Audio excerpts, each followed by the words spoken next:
आप बोलें। जैसे कि आपका सवाल ये है कि दांतों के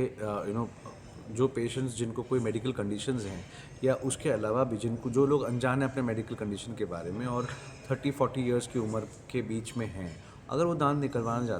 जाते हैं तो कई बार उनको ये सलाह दी जाती है कि कुछ टेस्ट किए जाएं। ये टेस्ट खास करके इसलिए किए जाते हैं क्योंकि जैसे हमारी क्लॉटिंग मैकेनिज्म है या फिर जो घाव भरने की जो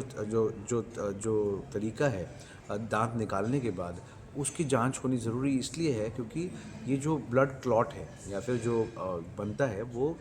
किसी भी घाव पे बनता है और अगर सही समय पे ना बने तो कंटिन्यूस ब्लीडिंग या ब्लड लॉस भी हो सकता है, चाहे वो छोटी सी मात्रा में क्यों ना हो। तो इसीलिए इस तरह के जो टेस्ट है जिसको हम लोग ब्लीडिंग टाइम, क्लॉटिंग टाइम, बाकी कुछ इन्फेक्शंस के लिए और ईएसआर एरिथ्रोसाइट सेडिमेंटेशन रेट होती है और इस तरह की चीज़ों का जांच करना इसलिए ज़रूरी होता है, यहाँ तक कि ब्लड शुगर भी, क्योंकि आगे चलते हुए अगर हमने इस चीज़ों का ध्यान नहीं दिया तो शायद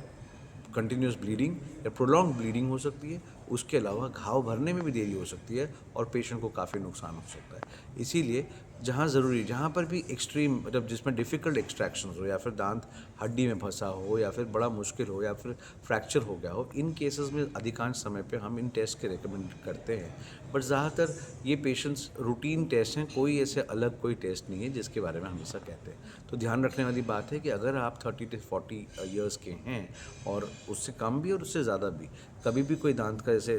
डिफ़िकल्ट एक्सट्रैक्शन या कुछ इस तरह का इलाज कराते हैं तो ज़रूरी ये है ध्यान रखना कि आपको पूरे टेस्ट करा के तभी दांत निकलवाना चाहिए। जी।